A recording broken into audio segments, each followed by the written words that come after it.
आज जो हम लोग देखेंगे संस्कृत का हमारा जो है चैप्टर स्टार्ट किया जा रहा है, ठीक ना। संस्कृत में जो है आपका कारक प्रकरण हम लोग पढ़े थे, अब जो है संधि प्रकरण हम लोग पढ़ेंगे, ठीक है। और संधि में एक बात है कि संयोग और संधि। संयोग क्या होता है कि जब दो वर्ण बिना विकार, मतलब विकार मतलब कोई मतलब बिना विकार या परिवर्तन किए आपस में मिल जाते हैं, तब उसके मेल को हम लोग क्या बोलते हैं, संयोग कहते हैं। जैसे देखोगे पठितुम इच्छति, तो पठितुम इच्छति, यहाँ पर जो है माँ और ई मिल गया है और मी हो गया है, ठीक है। महत् प्लस त्वम क्या हो गया, महत्वम। तो त और ये त मिक्स हुआ, मिल गया है और संयोग करके क्या बनाया, तो संयुक्त। यहाँ पर जो ये हमने लिखा है ऐसे करके, इसका मतलब है आधा त और फिर आधा त। ये त संयुक्त है आधा में, ठीक ना, पूरा संयुक्त नहीं है। त इसको बोल सकते हो त। अब ये जो है तुम्हारा, इसको क्या पढ़ोगे, त व संयुक्त, ठीक ना, त व संयुक्त, ऐसा गया, ठीक है।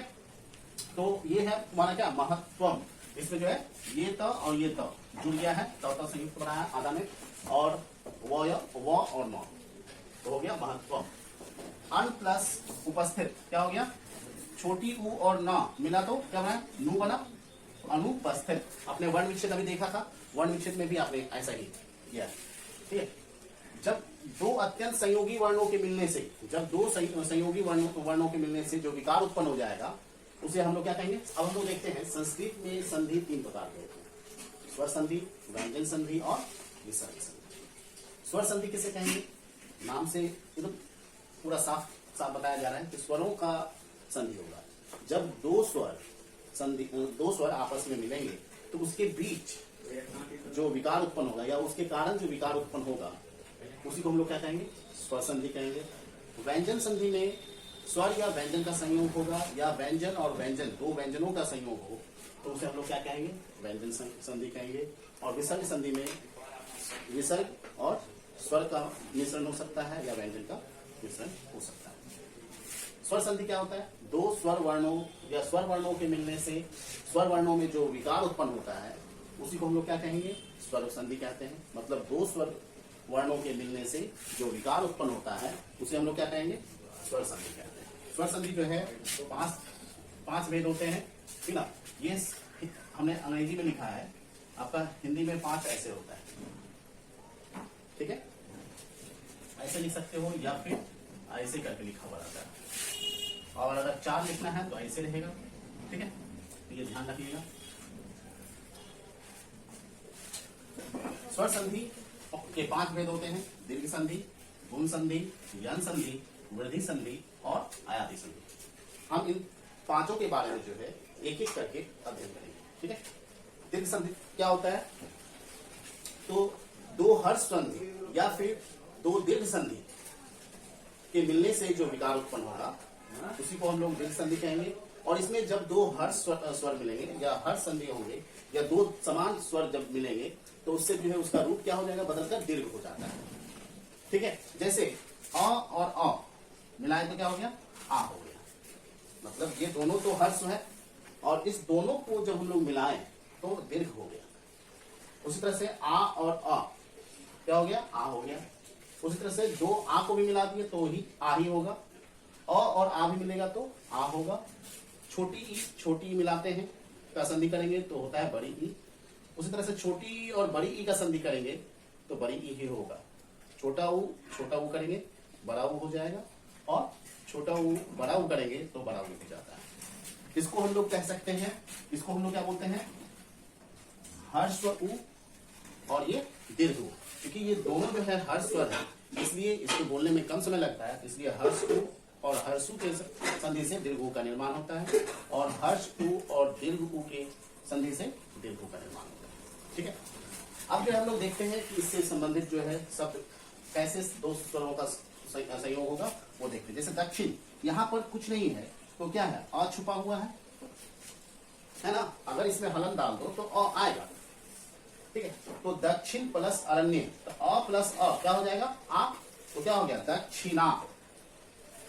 दक्षिणारण्य, ठीक ना। अ और अ के संयोग से क्या हो गया, आ हो गया।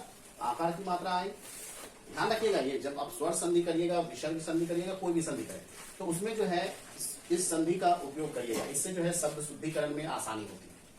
ठीक है, तो शुद्ध शुद्ध हम लोग लिख सकते हैं, उसका अर्थ समझ सकते हैं। ठीक है, उसी तरह से अधि, इसमें छोटी ई की मात्रा है और बड़ी ई। छोटी ई और बड़ी ई मिलकर क्या हो जाता है, बड़ी ई होता है। तो क्या हो गया, और यहाँ पर देखिए छोटी ई था और बड़ी ई, तो क्या हो गया आधि। धी में क्या हुआ, बड़ी ई है, अधिश्वर, अधि प्लस ईश्वर, अधिश्वर। ठीक है, नदी प्लस ईशा क्या हो गया, दीर्घी और दीर्घी है, तो क्या हो गया दीर्घी ई होगा, तो नदीशा। ठीक है, भानु प्लस उदय, भानुदय। तो यहाँ पर लोग छोटी ऊ और छोटी ऊ है, दोनों मिलकर क्या हो गया बड़ी ऊ की मात्रा लगा ना, तो भानुदय। उसी तरह से कार्य प्लस आलय, कार्यालय।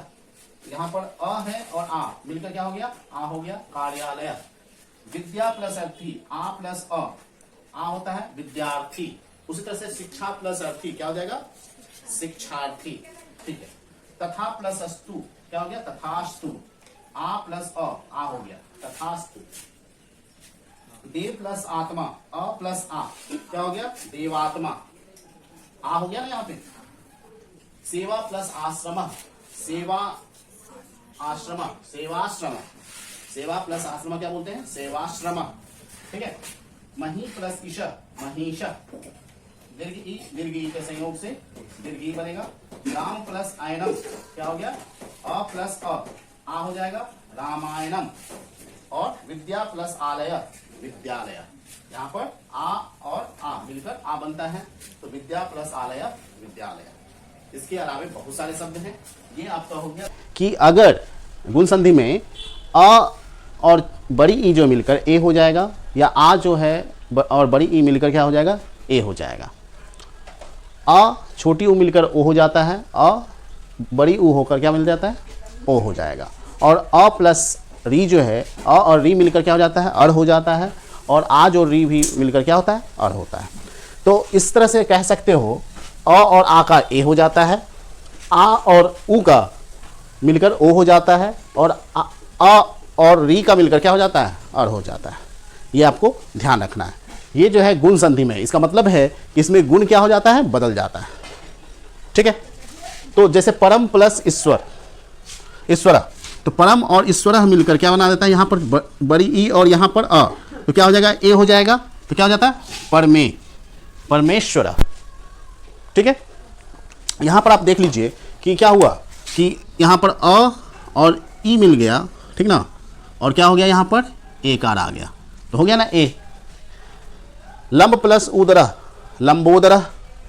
ठीक ना, ओ आ गया यहाँ पे, ऊ के साथ जब अ और ऊ मिलकर क्या होता है, ओ हो जाता है। तो लंब जो उदर क्या हो जाता है, लंबोदर। परम जो उदार, परमोदार। देव जो इति, देवेति। तो ई और अ मिलकर क्या हुआ, ए हो गया, इसलिए देवेति। तब जोड़ इव क्या हो जाएगा, तब ए। ठीक ना, अ प्लस री अर हो जाएगा, तो मास जोड़ ऋतु, मासर्तु। ये र जो है रेफ के रूप में आता है। ठीक ना, और हमने आपको बताया था पहले ही कि इसमें जो अगर हम लोग वर्ण विच्छेद करते हैं, तो वर्ण विच्छेद आपको सिखाए थे, तो इसमें क्या हुआ था कि मा जोड़ आ जोड़ स जोड़ अ जोड़, यहाँ पर र पहले आएगा, र हलन जोड़ त जोड़ छोटी ऊ प्लस अ आ जाएगा। संस्कृत में तो अह भी है ना विसर्ग। हिंदी में जो है आपका उस टाइप से नहीं आता है, लेकिन इसमें आता है, विसर्ग वगैरह सब तो आएगा। ठीक ना, और चंद्र जोड़ उदय क्या हो जाएगा, चंद्रोदय। महा जोड़ उदय क्या हो जाएगा, महोदय। महा जोड़ ऋषि, महर्षि। सूर्य जोड़ उदय, सूर्योदय। सब जगह देख लीजिएगा कि ओ र इस समय बदल रहा है। जैसे यहाँ पर जो है आ जोड़ री अर हो गया ना, तो यहाँ पर देखो हम लोग जब उच्चारण करते हैं तो क्या बोलते हैं, महर, अर आ गया ना, महर्षि अर आया। यहाँ पर महा जोड़ उदय, महोदय, महोदय। तो ओ बोलते हैं कि नहीं बोलते हैं, उच्चारण में भी हमारा जो है उस तरह से बदलाव हो जाते हैं। ठीक है, राजा जो ऋषि, राजर्षि, राजर्षि। ठीक, अब जो है यन संधि हम लोग देखेंगे। यदि इसमें क्या होता है, ई उ री और ली हो तो उसका क्या हो जाएगा, य व र और ल हो जाएगा। मतलब कोई अगर ई उ री और ली के बाद अगर आप इससे भिन्न कोई स्वर आता है तो इसका जो है बदल जाएगा। ई से य हो जाएगा, उ से व हो जाएगा, री से र हो जाएगा, ली का ल हो जाएगा। अब ली आपने पढ़ा ही नहीं होगा हिंदी में, संस्कृत में यह स्वर होता है। ली एक तरह का संस्कृत में स्वर है, ठीक है, इसका ल हो जाता है। क्लियर है? जैसे इति प्लस आकर्ण्य क्या हो जाएगा, इत्याकर्ण्य। देखो ई जो है, ई और आ, तो ई जो और आ जो है क्या हुआ, यह में बदल गया। यहाँ त है ना, त है तो आधा त और प्लस ई जो है आ के साथ बदल गया, इत्याकर्ण्य। इति ई प्लस उ क्या हो गया, अ बदलेगा, ई किससे बदल गया है, उ में, सॉरी ई जो है तुम्हारा या में बदला, तो ये हो गया इति उक्त्वा, तो क्या हो गया, इत्युक्त्वा। ठीक है, अनु प्लस अय, अन्वय। तो यहां पर देखिएगा उ और अ, उ के बाद जो है भिन्न स्वर आया ना, इसका अगर छोटा छोटा उ रहता है तो वो दीर्घ संधि में चला जाता है। यहां पर क्या हो गया, छोटा उ के बाद आ गया अ, अलग स्वर है, अलग स्वर होगा तो उ का क्या हो जाता है, वो उ का वो में बदलता है, तो क्या हो गया ये। अब देखो यहाँ पर जो है हम लोग अगर देखें, इसके लिए हम लोग दिखाते हैं, या इसके लिए जिसके लिए बोलो दिखा देंगे। तो यहाँ पर जैसे हम लोग देखते हैं अनु अब प्लस अ, तो यहाँ क्या हुआ, ये इसको हम लोग तोड़ते हैं, अ जोड़ आधा ना जोड़ उ प्लस अ जोड़ य, ये आएगा। अब जो देखो ये ई उ और अ मिलकर क्या हो जाएगा, वो, तो अ जोड़ आधा न प्लस व, ठीक है, जोड़ य, ठीक है, य प्लस आ होता है, हमको ये जरूरत नहीं है। ठीक है, तो अब देखो इसको, इसका मिला क्या हो जाएगा, अ आधा न, ये व और य आ गया, अन्वय। उसी तरह से इति उक्त्वा में भी जो हो जाएगा, छोटी ई और छोटा उ है, तो ई से भिन्न जो है स्वर आ रहा है, तो ई जो है य में बदल गया और ये उ से छोटी उ की मात्रा आया, तो बदला है सिर्फ ये वाला, बाकी वाला रह जाता है। ठीक है, क्योंकि यहाँ वो आया था, तो वो यहाँ तो उ और अ मिलकर ना वो आया, तो उ का वो हुआ आधा और ये अ उसको पूरा कर दिया। नहीं समझ में आया ना, ये ध्यान रखना है, क्योंकि वो हलंत है यहाँ पे, देख लीजिए, कोई दिक्कत। चलिए अब आगे देखते हैं, लिरी प्लस आकृति, तो लिरी का क्या हो जाता है, ल, तो ल प्लस आ क्या हो गया, ला कृति। अति प्लस उक्ति, अत्युक्ति। यहाँ पर देखिए छोटी उ और बड़ी उ, छोटी ई और बड़ा उ, छोटे उ, तो यहाँ पर छोटी ई जो है बदल जाएगा य में, और ये हो गया हर्ष का, तो ये हो जाएगा अति उक्त्वा या अति युक्ति। यदि जोड़ अपि क्या हो जाएगा, यद्यपि। यहाँ पर देखिएगा द, यहाँ पर अब इसका यदि यद्यपि का जो हम लोग देखेंगे, यदि जोड़ अपि का कैसे संधि विच्छेद होते हैं, संधि होते हैं। तो यहाँ जो देखोगे कि य, इसका हम लोग वर्ण विच्छेद कर देते हैं, यदि और जो अपि, यहाँ हो जाएगा य हलन प्लस द हलन जो या जोड़ अ जोड़ द हलन जोड़ छोटी ई जोड़ अ जोड़ प हलन जोड़ छोटी, ये आया। अब द के बाद ई है छोटी ई, और छोटी ई के बाद जो आया है वो अ आया। जब ई के बाद कोई दूसरा वर्ण आता है तो क्या हो जाता है, इसका य में बदल जाता है, ई य में बदल जाएगा, तो य जोड़ अ जोड़ द जोड़ ये ई य में बदल गया, जोड़ अ जोड़ प जोड़ ई। अब जो है द और य जो मिलकर हो जाता है, दो य संयुक्त हो जाता है, ठीक ना, दो य संयुक्त, और ये अ, ये पूरा दे देता है संयुक्त अक्षर, तो ये जो हो जाएगा य हलंत जोड़ अ जोड़ दो य संयुक्त पूरा आ जाएगा, और जोड़ ये प हलंत जोड़ ई आएगा। अब इसको मिला दीजिए, ये पूरा य यद अपि, ये आ गया आपका यद्यपि। ठीक है, क्लियर है ना। अब अति प्लस आचार क्या हो जाएगा, अत्याचार, छोटी ई यहाँ में बदल गया है। पितृ प्लस आदेश, तो त्र मिलकर त्र हो जाएगा, तो ये हो जाएगा पित्रादेश।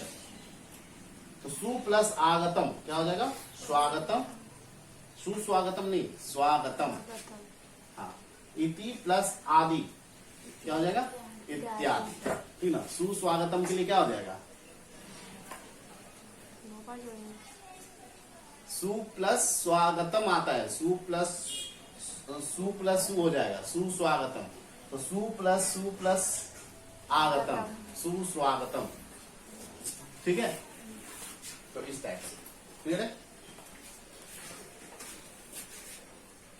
और जो है कुछ अतिरिक्त संधि हैं जो पाणिनि के सूत्र के आधार पर, पाणिनि को जान रहे हो तुम सब? नहीं ना? बरदराज की कहानी तो सुने ही होगे, ठीक ना? नहीं सुने थे ना? तो जो बरदराज जो था, जो महामूर्ख शुरुआत में था और जिसे गुरुजी जो निकाल दिए थे, ठीक ना, गुरुजी यह कहा कि निकाले थे कि तुम जो है अब तुम्हारी शिक्षा दीक्षा नहीं हो सकती है। तो वह जो है जब चला रास्ते में जो देखा था कि कुएं पर जो है घड़ा रखते रखते जो है उस पर निशान पड़ जाता है और रस्सी से जो है वो कट जाता है, तो वहीं से आया था एक जो लोकोक्ति सुनते हो, करत करत अभ्यास के जरमती होत सुजान, रसरी आवत जात पे सिल पे परत निशान, ठीक ना? तो वहीं से आया। जब उसके दिमाग में ऐसा ठनका तो वो वापस आके गुरुजी से आग्रह किया कि नहीं, वह जो है अब क्या करेगा? पढ़ाई करेगा। गुरुजी बोले कि जहाँ तुमको इतने समय दिए गए हैं तो चलो 1 वर्ष और दिया जाता है। और जब वह मेहनत करने लगा तो इतना दक्ष हो गया कि वह उसको सारा चीज़ मुजबानी याद रहता था, ठीक ना? नींद में भी वो बोल सकता था। वही बरदराज बाद में पाणिनि के नाम से विख्यात हुआ और इसी की देन है जो कि आज के डेट में हम लोग जो संस्कृत पढ़ रहे हैं उस संस्कृत को वो उसने क्या किया? बहुत ही आसान भाषा में कन्वर्ट कर दिया, बदल दिया, ठीक ना? तो ये पाणिनि का दिया हुआ ही व्याकरण हम लोग पढ़ते हैं अभी, ठीक ना, जिसके कारण संस्कृत आसान होता है। और इससे पहले का संस्कृत अगर देखोगे तो वो बहुत ही ज़्यादा कठिन था, जटिल था, उसके अर्थ को समझना मुश्किल होता था, ठीक है।